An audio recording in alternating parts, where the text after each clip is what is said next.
Greetings, brave adventurers! FoxyBard is my name, and telling RPG stories is my game. And oh Fox, do I have a story for you all today. This is the story of Dog the Bounty Hunter. No, not that one, this one. This story comes courtesy of the r/D&D Horror Stories subreddit, so I hope you're ready. While this isn't quite as horror as some other entries on the list, it's also a giant mess of pure nonsense. Also, you might recognize some of the voices of the characters. Stay tuned! As I said, this story is from r/D&D Horror Stories and posted by the user Arctic Dragonus. This story is entitled Problem Player Calls Out Fellow Player for Being a Small-Minded Jerk, Eventually Gets What He Deserves. I am going to have to put a warning here that this story does contain a few light accounts of homophobia and some sexual language. The worst of it has been blurred out though. Let's forge ahead! This has become quite a long story, so sorry in advance, but bear with me. This story begins at my friend's parents' house during his birthday, where a couple of his friends, including me and my younger brother, were invited to play a one-shot session where Birthday Boy would be the DM. His improv skills are superb, and we already had some previous experience with him as our DM, so naturally, me and my brother were stoked.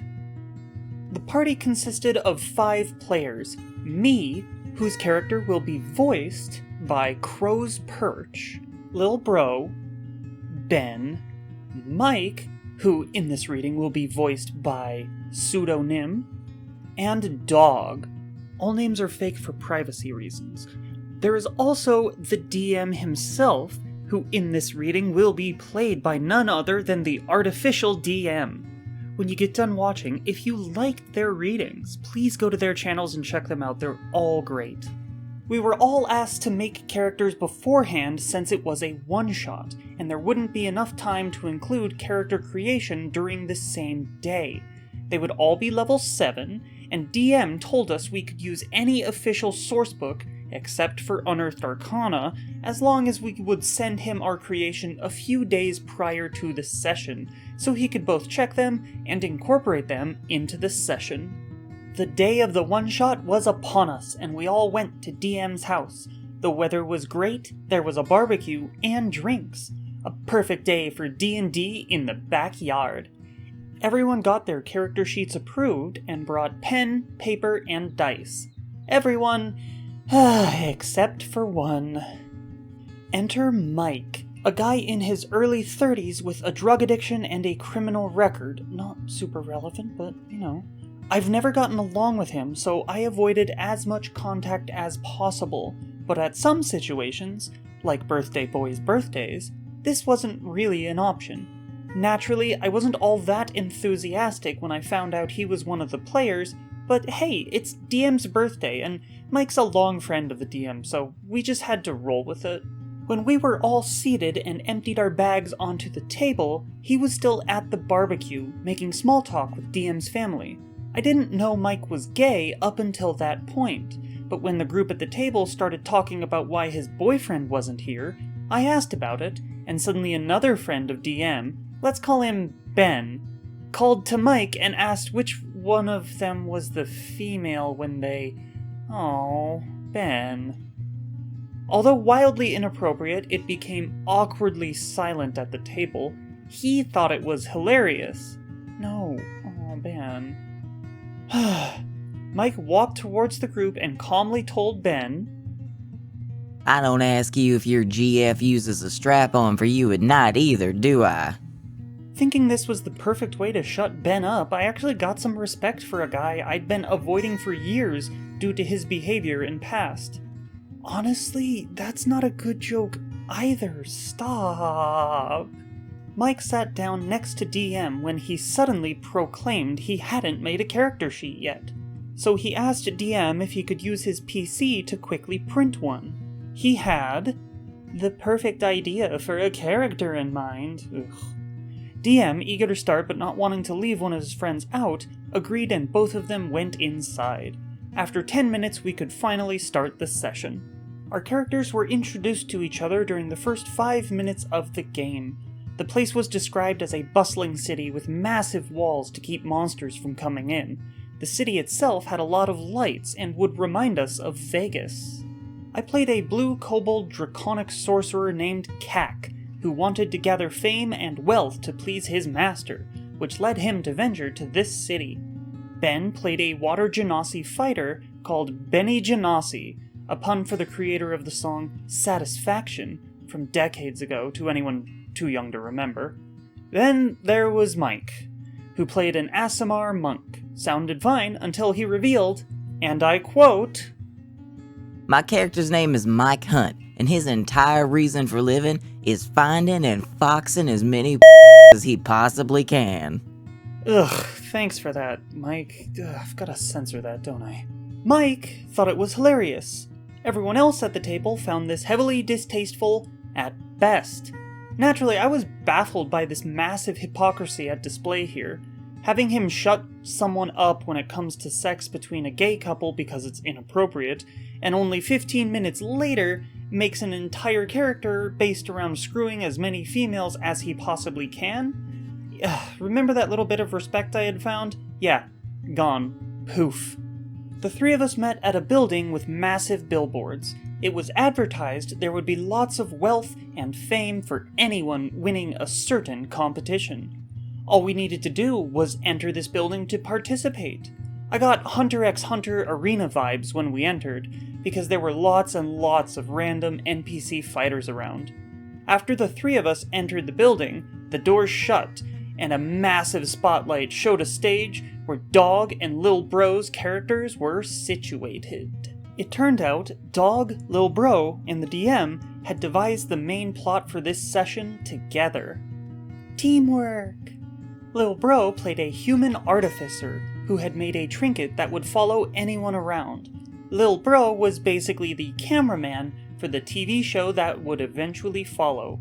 The star of that show was Dog's character, who was literally Dog, the bounty hunter, including his appearance and personality, and was looking for a group of people to help him find a group of notorious thieves who had robbed the bank and fled underground to a secret location. The player characters were chosen as the team for the mission, and we were told to use non-lethal force unless absolutely necessary.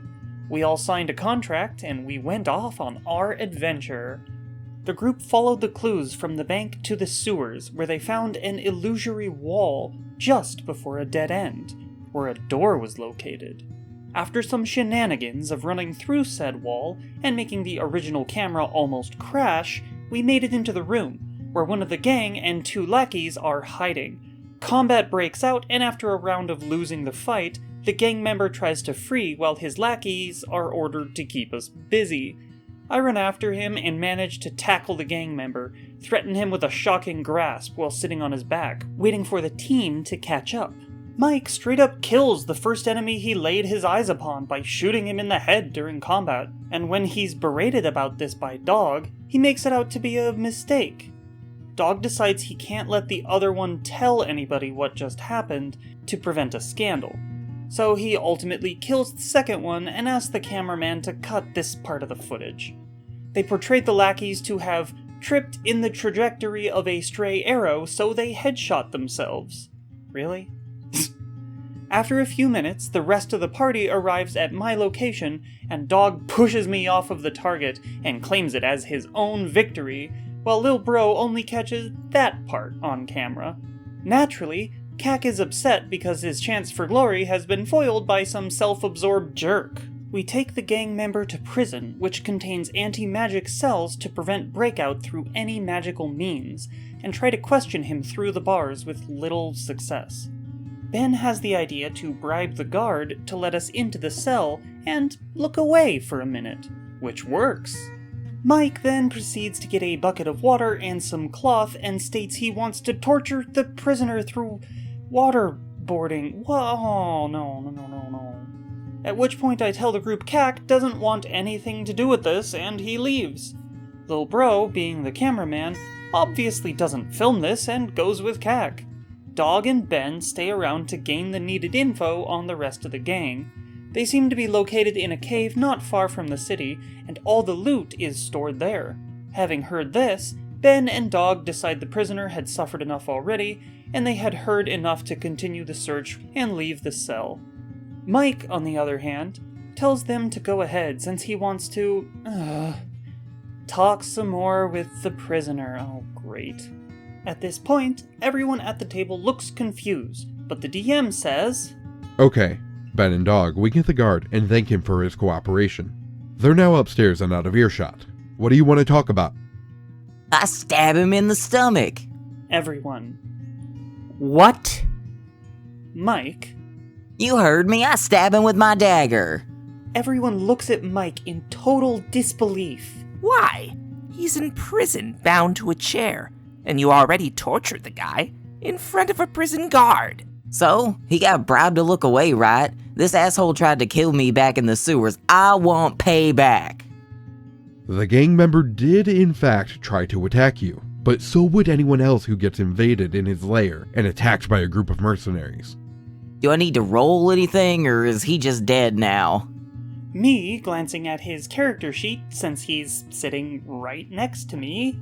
Hold on. You're lawful good? And you pull this crap? He's dead.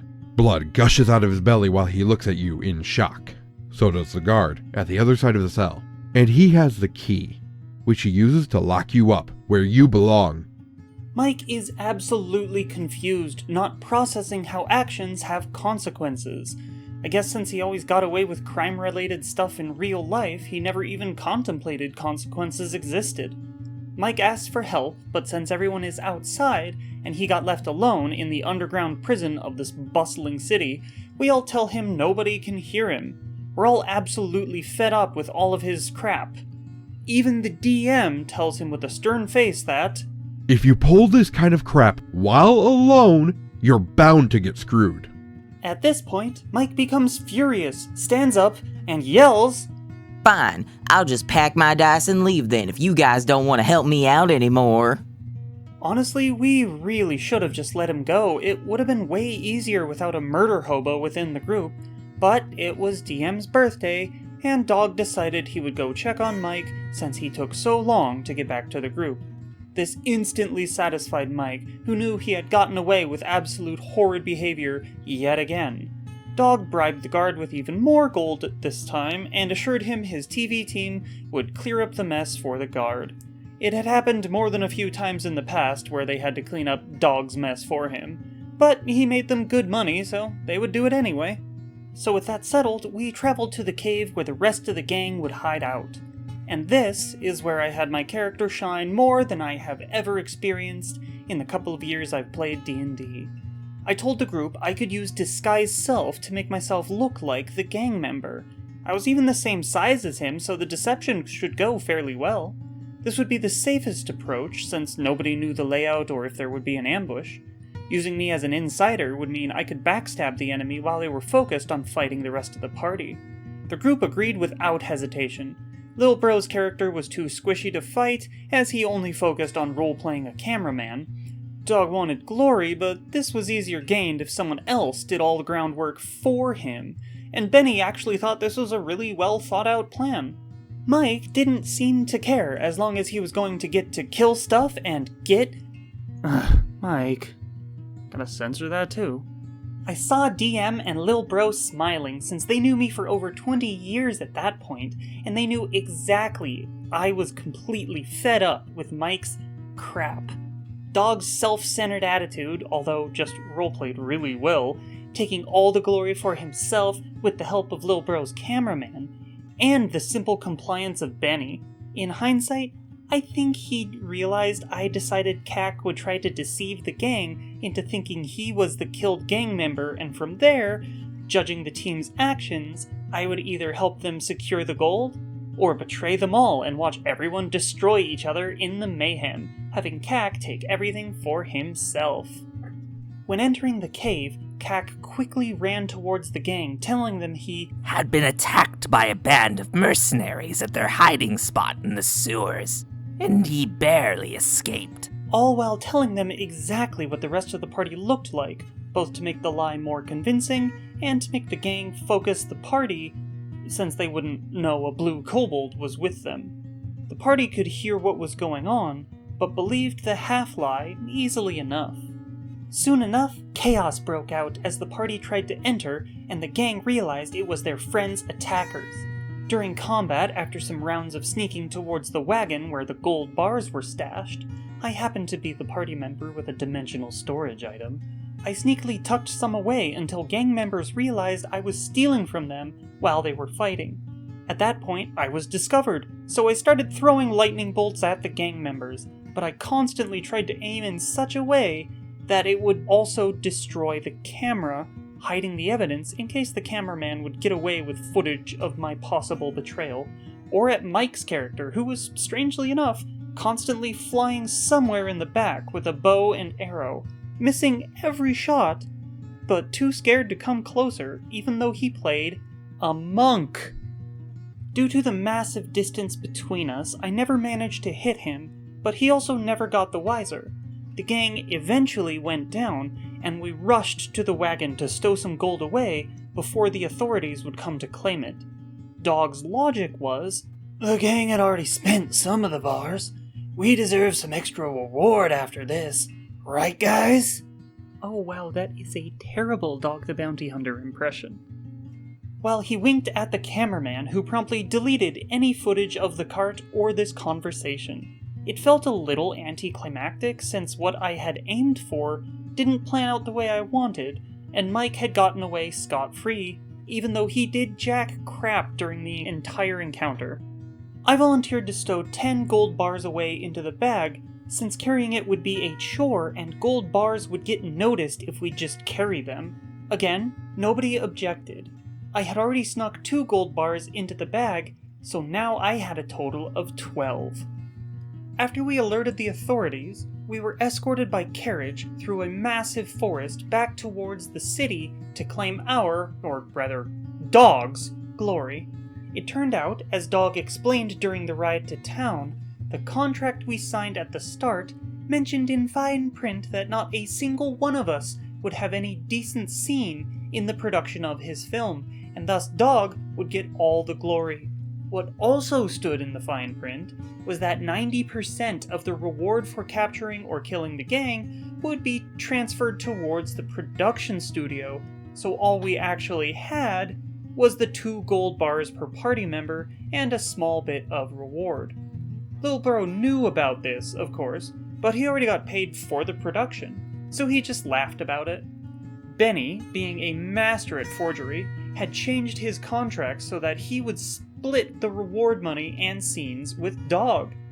Dog only found out at that point and started arguing with Benny. He did sign and accept the contract though, so he couldn't back out. The only ones getting shafted at this point were Cac and Mike. I was not about to share Cac's gold with a person like Mike, so Cac looked at the rest of the party, declared all of them to be a bunch of jerks, flipped them the bird, and misty-stepped out of the carriage, with all the gold they had previously stolen. Dog, not expecting this, and wanting part of the gold, tried to jump out of the carriage to try and shoot Cac, while Mike, absolutely fuming at this point, seeing everything he thought he had earned vanishing before his eyes, yelled, "I'll fly out of the carriage to find him." At which point both me and the DM said in unison, "Apologies that it's not actually in unison." You can't. Before you even realize he teleported away, he vanished somewhere in the woods, and you have no idea what direction to look for him. You can't. Before you even realize he teleported away, he vanished somewhere into the woods, and you have no idea which direction to look for him. If that wasn't satisfying enough, Lil Bro jumped up and yelled, Oh, can I do the ending scene?" At which point DM smiled, knowing this was the perfect way to end the one-shot, and okayed it. Lil Bro then exclaimed, "As Cac disappeared into the forest, Dog and Mike both get back into the carriage, baffled at what just happened. A few weeks go by and Benny has swindled his way into the production company, now working together with Dog as equals. Cameraman is done editing and cutting footage so that Benny and Dog are shown as absolute badasses, but forgot to cut out the part where Mike is shown to have killed someone in action, for which he now has to stand trial. Meanwhile, somewhere not too far away, a little blue kobold is dancing and singing with his newly found hoard of 12 gold bars, ready to show his master his worth. I couldn't have said it better myself. It was the most satisfying ending I could have hoped for this session. Mike, however, was absolutely done with all of this, packed his stuff, and promptly left. TLDR, player first seems to be a cool guy, promptly shows he's the opposite, almost ruins the session and DM's birthday by throwing a fit, then gets screwed out of any loot or glory at the end of a session, which can be called the best one I've ever had by sheer coincidence, and it was glorious. This all happened over 1.5 years ago, but I've felt the urge to share it with you guys for months. Sorry for the ridiculously long read. Oh yeah, no, this only took forever. I hope this was enjoyable, and let me know what you think. Well, that was fun! Huge thank you again to my readers, Artificial DM, Crow's Perch, and Pseudonym. They were all amazing, I cannot thank them enough, and I absolutely loved these readings. Please, please, please, please go and check out their channels. They're all amazing, every single one of them. On the subject of the story, Mike is an interesting individual. This might actually be the first time I've heard a story where if someone said that's kind of offensive to straight people, I would agree with them. The way that Mike portrayed, well, Mike, as a walking parody is a little bit distasteful at the very least, and outright offensive at the worst.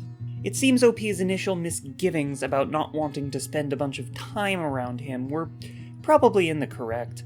I do have to congratulate the DM on making the best out of it and actually showing consequences for poor decision making. I think if this was anything more than a one-shot, Mike probably would have just been asked to leave, but since they were only doing the one session, I guess it wasn't that bad. Now, I'm in a lot of queer circles, and I've actually never encountered anyone quite like Mike, so I can say fairly confidently that he's definitely a little bit weird in terms of the average gay man, so he is hardly the best representation we could hope for. As always, please make sure to like the video if you actually liked the video, and subscribe to the channel if you are not already subscribed. If you'd like to be kept better up to date about when I upload new videos, you can hit the bell notification icon, it should send you a notification on YouTube. And of course, as always, let me know what you thought in the comments below and what you would like to see coming up in the future. But until that time, let's douse the fire and get back to our own adventures.